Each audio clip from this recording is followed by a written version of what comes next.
Hi, this is Lisa Steinberg from Starry Constellation Magazine. I am joined by Rich Ting, star of On Call, the upcoming Prime series. How you doing? Good, thank you for joining me today. Thanks for having me. Happy New Year. Happy New Year to you as well. I have to sort of start by asking how Nori and Somi are and how they are handling the New Year's too. Um, Appreciate. Hopefully, you won't hear them during this interview. They're home right now, so they're great. I appreciate you asking. Yes, I'm a big fan of seeing all your photos through your Instagram and sharing all the special moments with Nori and Somi. Right. Yep. Those are our kids, so they're definitely in the family. So we got to share them. Oh, you can tell them they have fans. I will. I will. I think they know they get spoiled a lot. They get a lot more attention than anyone else in this family. So, but I'll let them know. Uh, we're talking about switching things back to On Call for the upcoming Prime series. When you began reading about the breakdown of your character and kind of subsequently began reading the scripts, of course, what kind of stuck out to you about your character, whether it was kind of like his ethic, his attitude, maybe something about his development, that you really kind of were intrigued about? Yeah, well, first and foremost, credit to Tim Walsh and Elliot Wolf, just because when I read the script and I read the character and kind of the contextual background of him, I couldn't help but realize that they really did their homework and their research regarding the multiculturalism and the demographics of Long Beach, California. Having been born in the South Bay and raised there, Long Beach is basically my backyard. So with, a large Japanese American population there, as well as a Cambodian population, centered in Long Beach, they really bring those elements, into the story. I am Japanese. I do play a Japanese Chinese American police officer with that background. I'm basically playing myself, in all honesty. And at the same time, though, within the script, there's so many references to the multiculturalism. Whether it's the Latin, African American, or the Asian, and specifically the Cambodia, because there's a Cambodia town in Long Beach that is pretty, dominant. So, as the viewers will see, they use all of that, and so to me, that stuck out right away because unfortunately, in Hollywood these days, there are a bunch of stereotypes that still exist and they still penetrate through, let's say the cultural accuracy of what's really going on in the real world. So, huge credit to our creators, Tim and Elliot, for really nailing the sensitivity and awareness of the environment first and foremost. Second, when I read for Sergeant Tyson Koyama, I I felt like I've been manifesting this role for quite some time. I've always wanted to become, be a part of the Dick Wolf world. I've always wanted to play a police officer. I have so much respect for our law enforcement men and women that serve every day. I get to play it for fun, you know what I mean? So I can't even compare. I just hope to honor them in this show the way they deserve to be honored. But more importantly, this isn't network television, right? This is a streamer. So it's Dick Wolf's first streamer, which means it's rated R, which means there's no ceiling. There's no network ceiling. We can't watch what we say. We can't not show things that are too gruesome or too gritty. We can do all of that. And so it was a personal win for me because I've always wanted to play a police officer that's quote unquote real, a real gritty, just someone who law enforcement officers of all ethnicities from all different states can look and be like, you know what? This is accurate. This is real. This is what we go through. So I think what stuck out with the script, besides the environment that we're totally, incorporating in our show, is just the accuracy of what the day to day is, both personally and professionally, that law enforcement officers go through. And I'm so proud to play this character. I mean, I was gonna kind of ask you next what, this high caliber writing and the production behind this series. And I was gonna ask kind of what impressed you the most about the team, but it seems from, your answer that, was all across the board and in these aspects that the representation and the importance of the writing that really stood out among Definitely. this. And I think again to emphasize the accuracy, um, everything that we did. is based and inspired by true events, right? So when you watch it, and even when I'm there on set and I'm in it, the environment was so real, because we were able to do ride-alongs. Shout out to Long Beach Police Department. They've been excellent in handling us and advising us and just really supporting our show.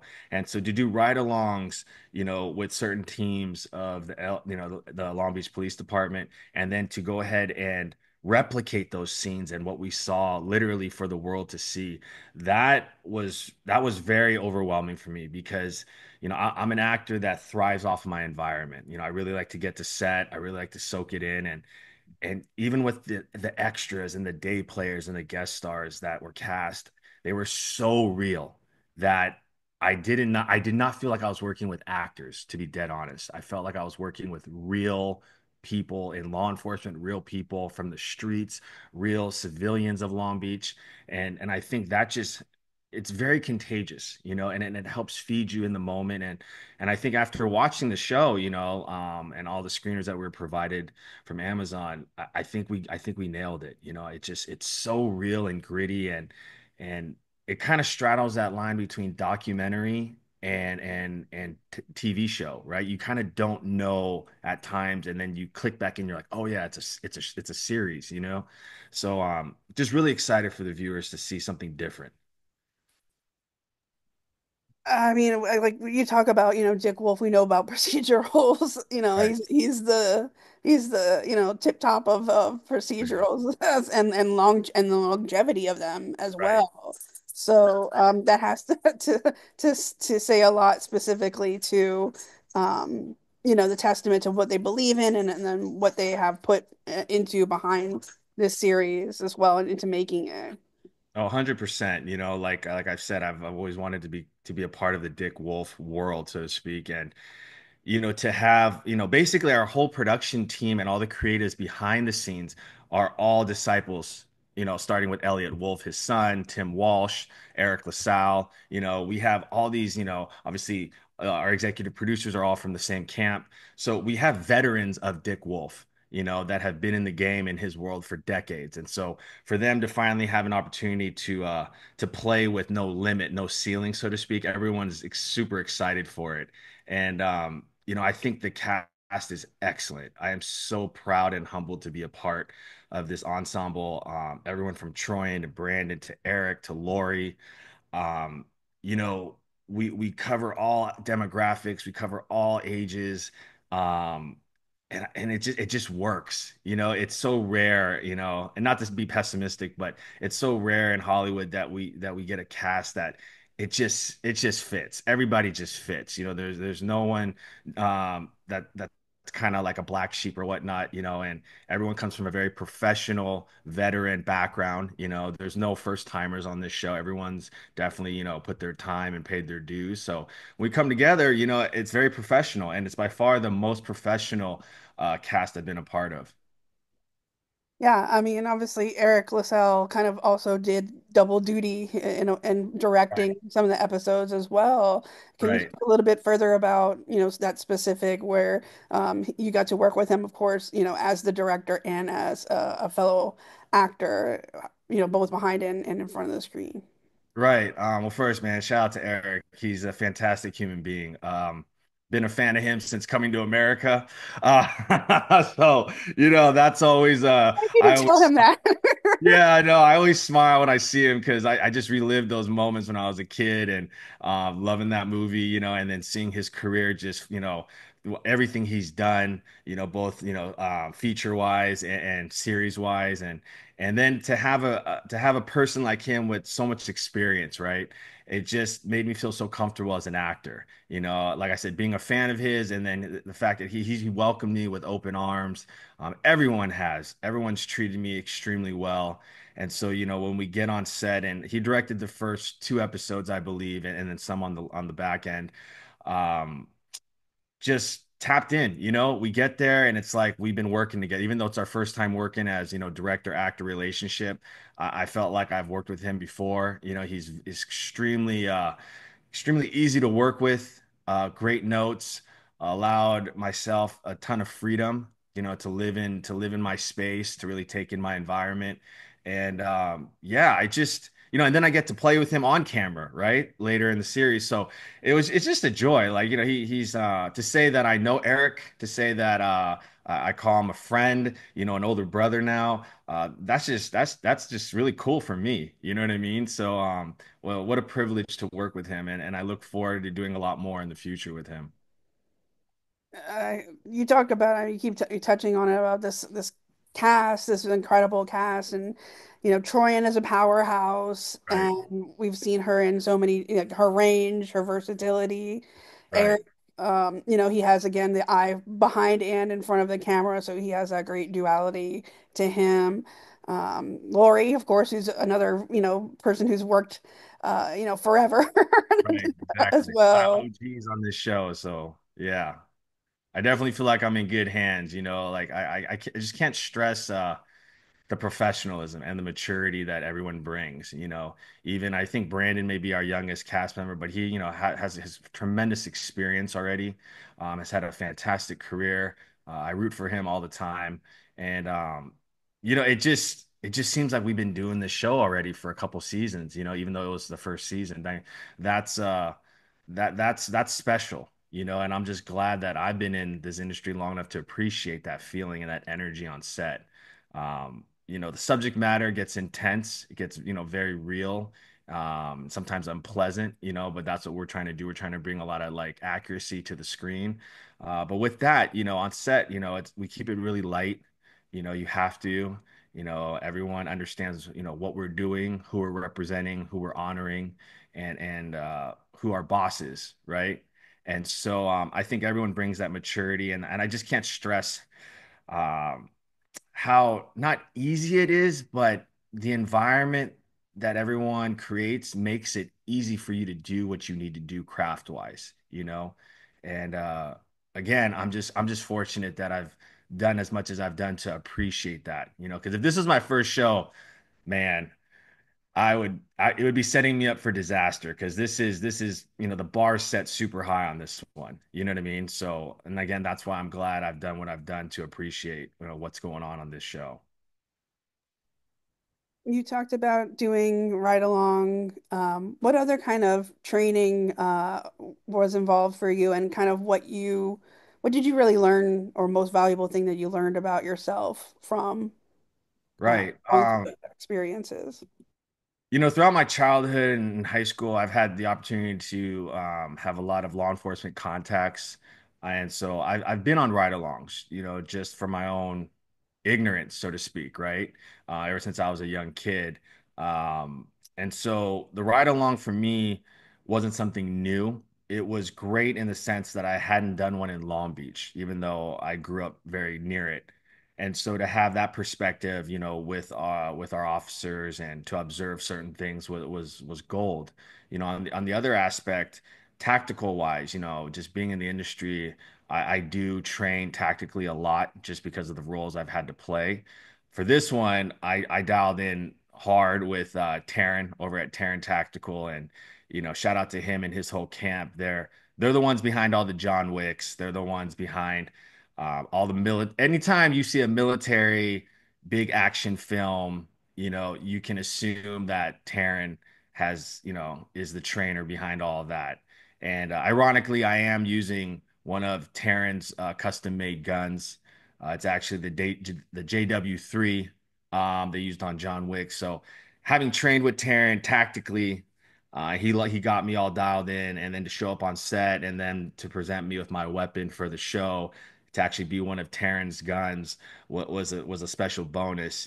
So I'm definitely honoring him and his whole training camp because he takes care of the actors so well. I'm just proud to be one of his students.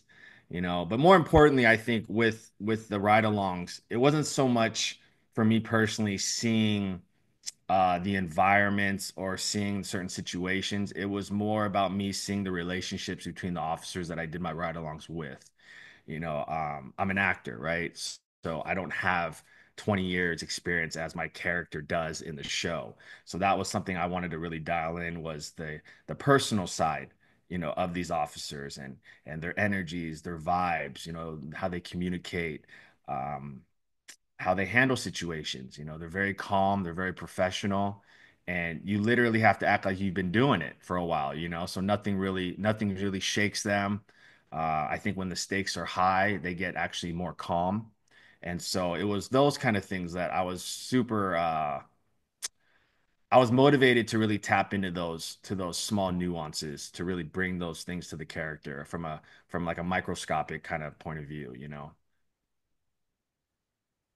It sounds like these great nuances we'll get to see depicted on screen, even if it's something, small, it has a great meaning behind the scenes to you just as much as we'll see on screen too. Right, exactly. It's those those millisecond moments where, it's either a look or it's a feeling you get through the camera that that are products and results of doing something for years, right? And the trick for us, I think, as actors is to pick up on those things and to really nail them when we're working with other actors to really sell the accuracy and to make, the audience believe that my character has been serving for 20 years, and I am Troyan's senior officer, and I am her training officer, and I am her big brother, and I know these things. So, um, like I said, I'm proud to honor all of our law enforcement community, and I just hope that they believe what we do. That I think that was always kind of the message in the back of my head in every scene I did was, will the real ones believe this? And so that's kind of where I put all my focus and my emphasis. Well, we talk about the character dynamics. Is there anything that you can tease or share about maybe either like interdepartment or the character dynamics itself? What we'll come to see between this group of officers. Yeah, I mean, not to put too many spoilers out, we're close to our premiere date, right? So hopefully everyone tunes in and watches for themselves. But I think the key to what our show represents, is that we're so pro character. We do an excellent job showing the personal and professional sides of the law enforcement officers. I think we really humanized all of our characters and we wanted to show the audience, we wear the badge, we have the equipment on, we are police officers. But at the end of the day, we also have family problems. We also have relationship problems. We also have financial problems, right? We're typical human beings that put our lives on the line, character-wise, to protect and serve our communities. And so I think the writing shows given through every situation, hopefully the audience remembers at the end of the day, like we are human beings like everyone else in the community. We just happen to be held to a higher standard because of what we do for a living. And so the thing I love about On Call season one is I know the writers did an excellent job balancing storylines both as police officers, but also as human beings off the clock, and I think that balance of both professional and personal lifestyles is very evident in our show. And I'm just super excited for everyone to start learning about these characters, fingers crossed with seasons to come where we can really dive into a lot more stories and maybe contextual things, what happened before we started this show and where our characters come from. But season one definitely sets the platform and the foundation for hopefully many more seasons. So fingers crossed, and just excited for everyone to check out what we did. And the episodes are like half-hour Right. episodes. It's not your average, besides the procedural part of it, like it's not your average, like, again, Dick Wolf, when we talk about procedurals, they're hour-long episodes where you get a chance to learn about, 20 different characters at one Right. time, or, are these episodes kind of more focused than because they are so short, with regards to like Right. the tone and the suspense and buildup of things, with like the pacing. Well, the pacing is definitely fast. One thing I'm proud to say is personally been a part of a lot of shows that are technically an hour, right? But then they end up running 37 minutes, 42 minutes, 45 minutes, and the fans get irritated and mad because they want a full 60, right? And so do I, to be dead honest, so do I. So ironically, when people hear, oh, it's a half hour, technically it could be 7, 8 minutes shorter than an hour these days because sometimes these episodics for hour long shows sometimes are under 40 minutes, sometimes, right? So I don't feel that we really feel like it's a half hour. When I watched the episodes for the first time, there's so much information. The speed is so fast. Every minute counts. You cannot waste 1 minute on our show with just, oh, let's just show that. It cannot be a wasted shot, right? Or a wasted line. That it's so intense that I remember the first time I watched it with our showrunner Tim Walsh, I looked down, I was like, that was a half hour?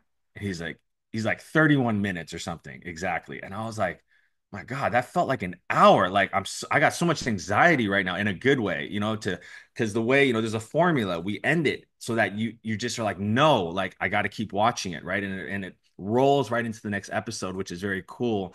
It's not a typical Dick Wolf show where it starts and ends with the crime starts, and then we finish the crime, or we solve the crime at the end of the episode.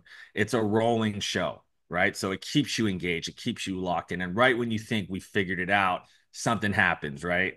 And that's the beauty of our show, because you can binge it all 8 episodes in 4 hours. And unfortunately, and you're gonna have to wait a little bit for season two, hopefully. But yeah, I think, if anything, that Dick Wolf bringing back the half hour to television is genius. I think it's definitely needed. I think it's gonna fill a great void, for a lot of audiences out there. And it goes, and so that's why, I mean, we keep our cast is, there's only maybe five of us, leads, and we get to know them, for a second, we follow Troy and Brandon mostly, but then Eric, myself, Lori, we all come in at different points, and that's the beauty of it, because when we do come in, stuff's about to go down. You know what I mean? It's not like we're just hanging out, for a wasted scene. And Like then everything, coffee, everybody's at their desk and chilling yeah, and like like waiting there's for someone to walk through. right. There's not a lot of that, to be honest, and so the intensity's up, and I really think it's gonna keep you engaged for the full 30 minutes, and hopefully you're mad when it ends because you want more. So, I encourage the audiences to be ready, because the minute they hit play on episode one, they're gonna be trapped, it's gonna be 4 hours later, and they're gonna be like, "Oh my God, I can't believe I just watched this thing for 4 hours." So, but super proud of it. Like I said, I just can't wait for everyone to tune in and see what we did. I love shows like On Call because of that adrenaline rush, that grittiness, that lens that it, provides that's different Right. from what we usually get to see because this is a streaming platform like you're talking Right. about before, because this is through Amazon and you push those boundaries, you find those gray areas and you get to explore them because every moment, like you said, counts because Right. each time, each moment, each minute of the show, there's something going on that leads to the bigger picture of things. So those are the shows that really keep you invested, keep you on edge, like you're talking about, like craving more because where's the next rush going to come from? Like I've watched everything for, all these hours and it's like, well, where's the next rush going to come from? And you kind of Right. have to let yourself calm down and hold yourself till the next season comes around. And yeah, hopefully, keeping the fingers crossed, the good word of mouth going, that we can have more on call season two.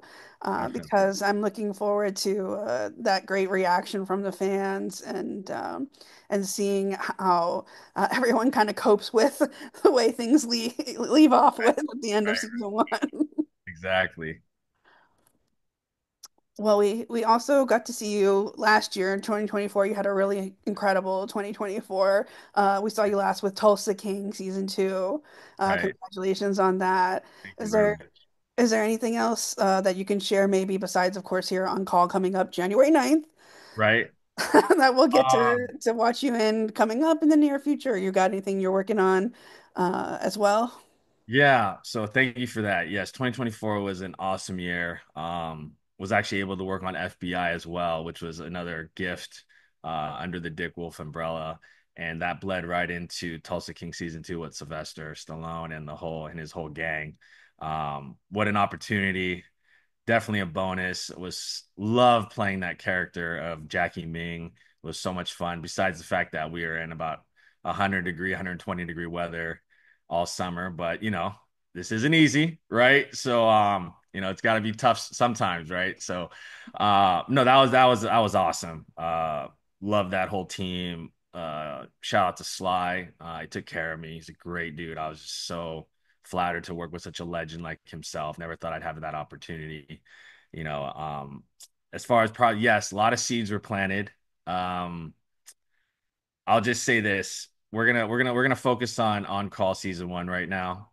And when other things start coming to premiere time and we get into press for those, I'd be happy to talk to you about those then. But I can't tease anything right now besides on call. So I just super excited for next week for January 9th. To everyone watching this, please tune in. I guarantee you guys are gonna love it. It's only a half hour, so just watch. Give me 30 minutes, and if you're not hooked, that's cool. Move on, you know. But it's gonna be 4 hours for sure. So, but no, I just appreciate all the support. You know, shout out to all the Tulsa King fans. Everyone was super supportive of me and welcoming me as the new kid on season two. Privileged to be part of that following and that family, but more excited to start something new with On Call and to see this thing grow and to see my character grow and to, just looking forward to the future. Again, congratulations on your success from 2024, and I, of course, wish you the best here through On Call. And we're looking forward to, like you're talking about, starting fresh. We got something great to look forward to coming up here in the next week, starting the new year off right. And want to wish you, like I said, much continued success. I'm a big fan of your work, and I love your. We talk about versatility and range. Someone who's doing it all is you. So please, I want to make sure I give you credit to you as well to say thank you for your representation, thank you for your portrayals, thank you for all the diverse roles that we're getting to watch you in and pushing those boundaries and pushing yourself, challenging. So c congratulations, you're doing an amazing job. So please, Appreciate it. from the heart that it's just really you're really nailing it. Thank you. That means a lot. I really appreciate that. This isn't an overnight success story. I've been doing it for a while. So, um, every opportunity for me is like the first time, it's like my first show. That's the kind of attitude I bring. So, um, if people are enjoying what I'm doing, like that's awesome. This is my job. This is my dream. So I appreciate all your kind words. And I'm gonna keep going. So hopefully, everyone stay tuned.